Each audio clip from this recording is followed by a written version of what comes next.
Hai,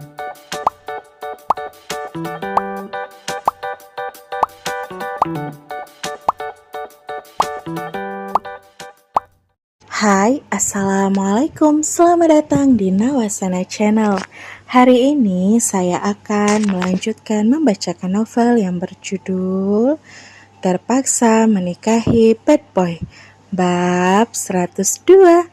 Jangan lupa di like, komen, dan subscribe ya. Selamat menikmati.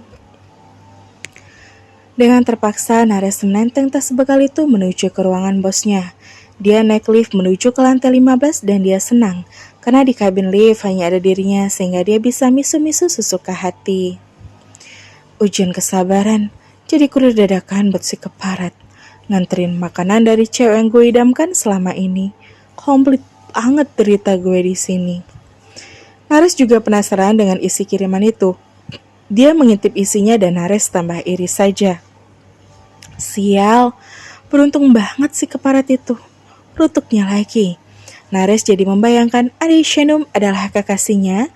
Pasti Nares akan menjadi orang yang paling beruntung di dunia ini. Shenum, kamu adalah salah satu orang yang membuatku gak bisa menunjukkan dominasiku sendiri. Walaupun aku sangat menginginkan kamu, entah kenapa aku gak bisa memaksakan itu. Karena aku tahu, kalau aku berusaha keras merebut kamu, lalu aku berhasil mendapatkan kamu belum tentu bisa bahagia sama saat kamu bersama dengan si keparat itu. Kamu sangat mengagumkan, Shenum. Sayangnya, aku gak bisa memiliki kamu. Sambil melamun, Nares hanya bisa membatin mengungkapkan apa yang ada di dalam hatinya saat ini. Nares pun pasrah menjadi seorang sad boy yang mencintai tanpa mampu memiliki. Sampai akhirnya dia sampai di lantai 15 dan walaupun langkahnya sangat berat, dia terus saja berjalan dan sampai di ruangan Zahran. Tok-tok, Nares mengetuk pintu ruangan itu. Masuk, seru Zahran dari dalam ruangan. Nares pun masuk menampakkan diri dan membuat situasi kembali terasa menegang.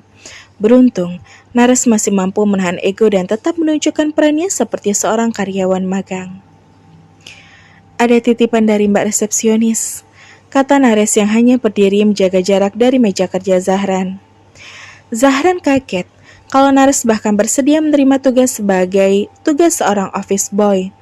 Walau tanpa senyum ramah, tapi Zahran hargai ketersediaan Nares. Simpan di meja itu. Perintah Zahran semakin menguji kesabaran Nares.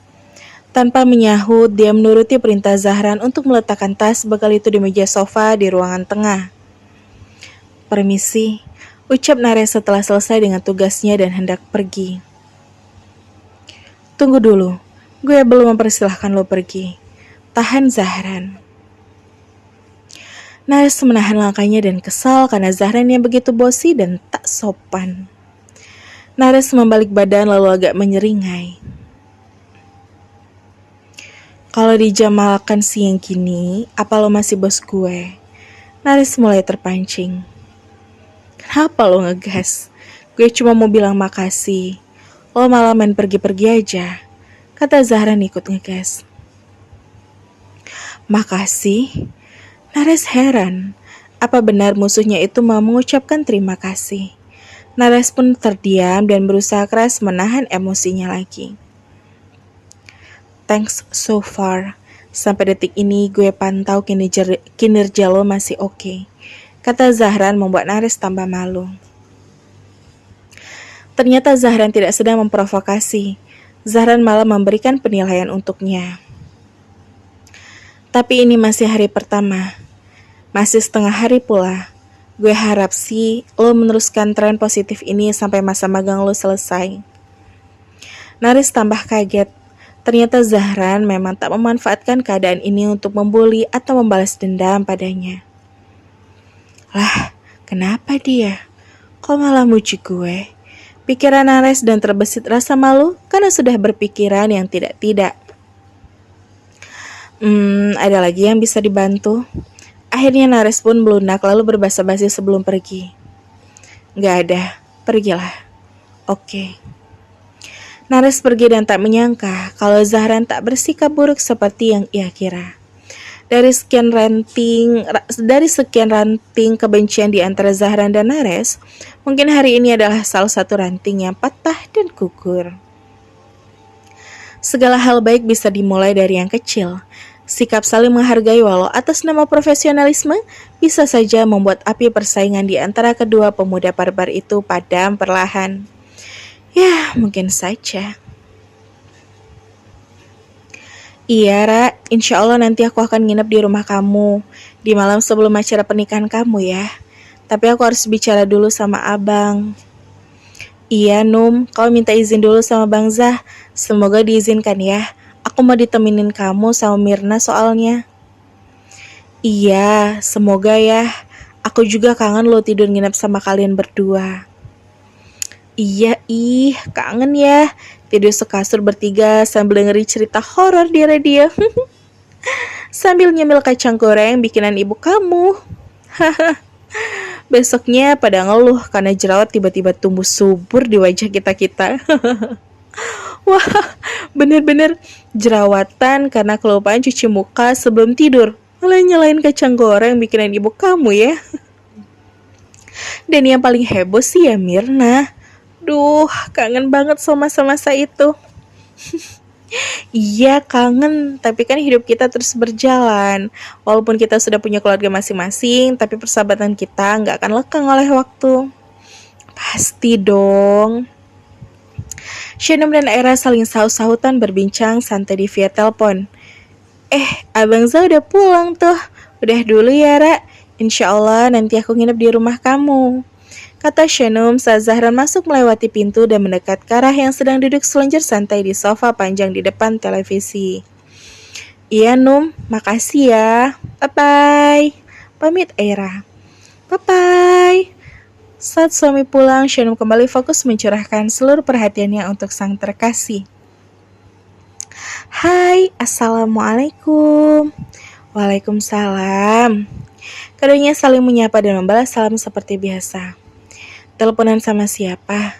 Tanya Zahran lalu duduk di sofa yang single agar tak mengganggu posisi Shanum yang kelihatan begitu nyaman dengan kaki yang ia selonjorkan sehingga memenuhi ruangan di sofa itu.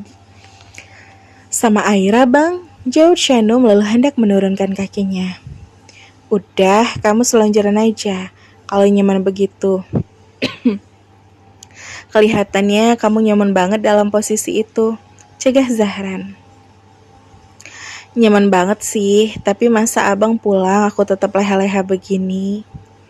Ya nggak apa-apa, kenyamanan kamu yang paling utama, kata Zahran yang malah membuat Shanum tambah nyaman. Zahran melakukan pijatan lembut di ujung kaki istrinya sehingga Shanum malah semakin merasa nyaman. Nah, kalau dipijitin begini malah tambah nyaman, sautnya sembari menikmati. Ya udah, kalau kamu tambah nyaman. Zahran mengubah posisi.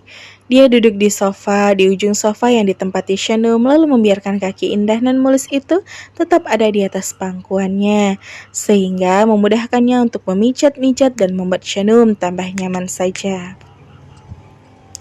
Ih, abang, apa nggak kebalik? Kamu yang baru pulang kerja, harusnya aku loh yang mijitin abang. Ucap Shanum dengan hati yang senang dan tersanjung dengan sikap suaminya. Gak harus seperti itu kan? Gak selalu istri yang melayanin suami. Suami juga harus melayanin istrinya. Apalagi istrinya lagi berjuang, habis-habisan melewati masa-masa kehamilan. Seperti kamu sekarang ini, kata Zahran dan tangannya dengan lembut memijat dari betis sampai ke jari-jari Shanum. Speechless, gumam Shanum sembari menatap Zahran dengan mata berbinar. Kenapa? Pokoknya gak tahu lagi harus menggambarkan rasa bahagia ini karena memiliki suami terbaik seperti abang, ungkap Shanum. Gak usah diungkapkan, cukup rasakan dan nikmati aja. Cara terbaik menggambarkan adalah dengan bersyukur. Ya, kalau emang kamu merasa bahagia dan beruntung jadi istrinya abang. Iyalah, beruntung banget. Super beruntung. Abang tuh cakep. cakep, keren, setia, royal, perhatian, pengertian. Apalagi ya? Itu semua terjadi, yang abang miliki adalah kamu. Karena kamu, abang ini jadi suami yang setia, perhatian, dan pengertian. Iya bang, sore-sore udah bikin baper aja deh. Ya gimana ya, walaupun kita setiap hari ketemu, tapi selalu ada debaran setiap kali kita berdekatan begini. Kamu selalu bikin abang kasmaran tiap waktu. Nah kan, bikin baper terus. Zahran senang karena sukses membuat istrinya baper terus-menerus, membuat hati tetap bergetar walau setiap hari bersua adalah salah satu hal yang cukup sulit untuk dipertahankan. Mereka berdua sangat berharap kalau mereka akan selalu kasmaran setiap harinya, sampai hubungan mereka berjalan terus hingga menua nanti. Oh iya, tadi Era menelpon. Dia minta aku buat nginep di rumahnya di malam sebelum hari H. Pernikahannya, Bang. Kira-kira boleh nggak? Akhirnya juga maksa. Cuma berharap aja kalau aku nemenin dia di malam jelang hari pernikahannya. Shanu mulai mengutarakan permintaan Aira dengan sangat hati-hati, tanpa memaksakan walaupun hatinya sangat berharap Zahran mengizinkan. Nginep di rumah Aira. Iya, biasalah. Pasti Aira butuh teman untuk melewati malam terakhirnya sebagai lajang. Kalau misalnya abang gak ngizinin aku nginep, setidaknya izinin aku nemenin Aira sampai agak malaman gitu. Boleh, tapi Zahran ternyata mengizinkan. Boleh nemenin Aira sampai malam. Boleh nginep di rumah Aira. Boleh, beneran boleh bang. Tanya Shanum terlihat sangat antusias. Bolehlah, Besti pasti akan butuh Besti di momen-momen terbaik dalam hidupnya. Tapi ingat, tetap jaga diri kamu baik-baik. Jaga calon anak kita baik-baik selama abang gak ada di dekat kamu. Pesan Zahran memberi isyarat. Iya, pasti itu mah. Makasih banyak ya bang. Besok paginya abang datang aja ke rumah bapak sama ibu. Kita pergi kondangan di rumah bapak ibu aja ya. Oke. Abang udah siapin kadonya.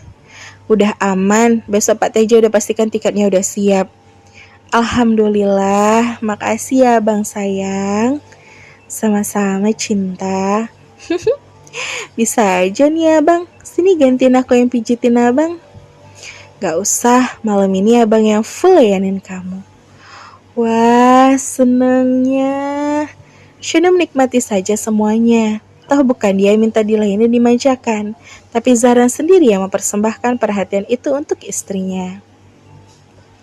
Hari berikutnya di kantor masih terpantau kondusif. Setiap ada kesempatan bertemu, baik Zahran maupun Nares bersikap selayaknya seorang bos dan bawahan.